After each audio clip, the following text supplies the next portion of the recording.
Hello friends, എല്ലാവർക്കും നമസ്കാരം. എല്ലാവരും സുഖമായിട്ടൊക്കെ ഇരിക്കുന്നുണ്ടെന്ന് വിശ്വസിക്കുന്നു. ഞാനിവിടെ സുഖമായിട്ടൊക്കെ ഇരിക്കണം. അപ്പോൾ ഇന്ന് ഞാൻ നിങ്ങളോട്ട് ഷെയർ ചെയ്യുന്ന റെസിപ്പി വളരെ സിമ്പിളായിട്ട് ചെയ്തെടുക്കാൻ പറ്റുന്ന ഒരു ചിക്കൻ മസാലയുടെ റെസിപ്പിയാണ്. അപ്പോൾ ഞാൻ ഈ ചിക്കൻ മസാല ഉണ്ടാക്കുന്നത് കുക്കറിലാണ്. അതുകൊണ്ട് തന്നെ വളരെ ഈസി ആയിട്ട് പെട്ടെന്ന് ചെയ്തെടുക്കാൻ പറ്റുന്ന റെസിപ്പിയാണ്. നല്ല ടേസ്റ്റിയുമാണ്. നമുക്ക് ചപ്പാത്തിയുടെ കൂടെ ആണെങ്കിലും ചോറിൻ്റെ കൂടെ ഒക്കെ ആണെങ്കിൽ നല്ല കോമ്പിനേഷനാണ്. അപ്പോൾ എന്തായാലും എല്ലാവരും ഒന്ന് ട്രൈ ചെയ്ത് നോക്കുക. നമ്മുടെ ചാനലിൽ കുറേയധികം ചിക്കൻ്റെ റെസിപ്പികൾ ഇട്ടിട്ടുണ്ട്. കാണാത്തവരാണെങ്കിൽ അതും കൂടി കണ്ടൊന്ന് ട്രൈ ചെയ്ത് നോക്കണം. അപ്പോൾ നമുക്ക് ചിക്കൻ മസാല ഉണ്ടാക്കാൻ തുടങ്ങാം.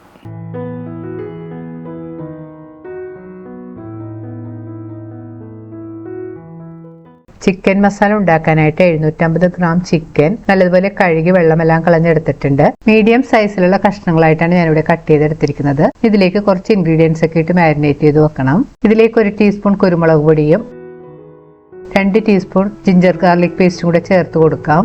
1/2 ടീസ്പൂൺ മുളക് പൊടിയും 1/2 ടീസ്പൂൺ മഞ്ഞൾപ്പൊടിയും കൂടെ ചേർത്ത് കൊടുക്കണം. ഇതിലേക്ക് 1 ടീസ്പൂൺ ഉപ്പുപൊടിയും കൂടെ ചേർത്ത് കൊടുക്കാം. ഇനി ഇതിലേക്ക് ചേർക്കേണ്ടത് തൈരാണ്. നല്ല കട്ടിയുള്ള അധികം പുളിയില്ലാത്ത 3 ടേബിൾ സ്പൂൺ തൈര് ഞാൻ ഇതിലേക്ക് ചേർത്ത് കൊടുത്തിട്ടുണ്ട്.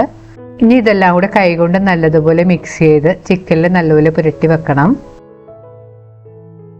മസാല പുരട്ടിയെടുത്ത ചിക്കൻ മൂടി ഒരു 30 മിനിറ്റ് മാറ്റി വെക്കാം. മസാല എല്ലാം ചിക്കനിൽ നല്ലപോലെ ഒന്ന് പിടിച്ചു കിട്ടും. ഇനി ഇതിനായിട്ട് വേണ്ടത് 2 മീഡിയം സൈസിലുള്ള സവാള ചെറുതായിട്ട് ചോപ്പ് ചെയ്തത്, 1 ടേബിൾ സ്പൂൺ വെളുത്തുള്ളി ചെറുതായിട്ട് ചോപ്പ് ചെയ്തത്, 3 പച്ചമുളക് നീളത്തിൽ കീറിയത്. ഇനി വേണ്ടത് തക്കാളിയാണ്. ഞാൻ 2 മീഡിയം സൈസിലുള്ള തക്കാളി ചെറുതായിട്ട് ചോപ്പ് ചെയ്തെടുത്തിട്ടുണ്ട്. ചെറിയ തക്കാളി ആണെങ്കിൽ 3 എടുക്കാം. കറി ഉണ്ടാക്കാനായിട്ട് പ്രഷർ കുക്കർ ചൂടാക്കാം. കുക്കർ ചൂടാകുമ്പോൾ അതിലേക്ക് 3 ടേബിൾ സ്പൂൺ വെളിച്ചെണ്ണ ഒഴിച്ചു കൊടുക്കാം. വെളിച്ചെണ്ണ ചൂടായി വരുമ്പോൾ ഇതിലേക്ക് 3 ഏലക്ക, 4 ഗ്രാമ്പ്, 2 ചെറിയ കഷ്ണം പട്ടയും കൂടി ഇട്ട് കൊടുക്കാം.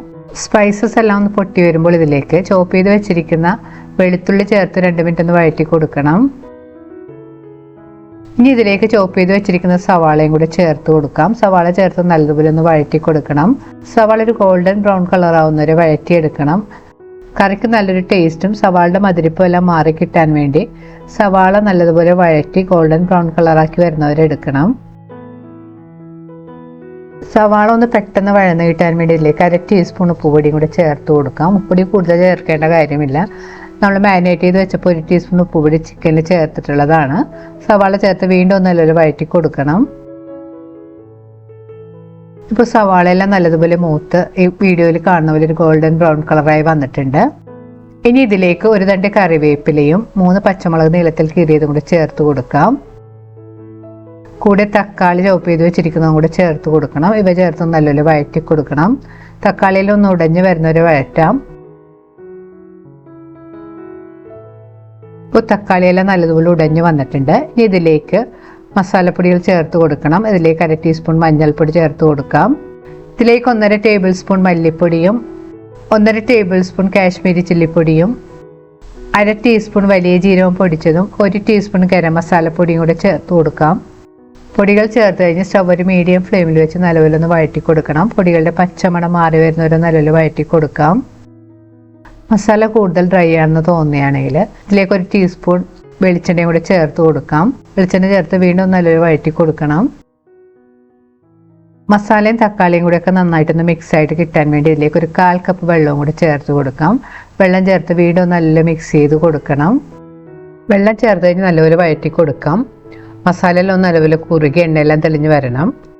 ഇപ്പോൾ മസാലയെല്ലാം നല്ലപോലെ ഒന്ന് തിക്കായി എണ്ണയെല്ലാം തെളിഞ്ഞ് തുടങ്ങിയിട്ടുണ്ട്. ഈ സമയത്ത് ഇതിലേക്ക് മാരിനേറ്റ് ചെയ്ത് വെച്ചിരിക്കുന്ന ചിക്കൻ കഷ്ണങ്ങളും കൂടി ചേർത്ത് കൊടുക്കാം. ചിക്കൻ ചേർത്ത് കഴിഞ്ഞ് കുറച്ച് സമയം നല്ലതുപോലെ ഒന്ന് വഴറ്റി കൊടുക്കണം. മസാലയെല്ലാം ചിക്കനിൽ പിടിക്കുന്നവരൊന്ന് നല്ലപോലെ വഴറ്റി കൊടുക്കാം. മസാല എല്ലാം ചിക്കനിൽ നല്ലതുപോലെ പിടിച്ചു വന്നിട്ടുണ്ട്. ഇനി കുക്കർ ഒന്ന് മൂടി വെച്ച് കൊടുക്കാം.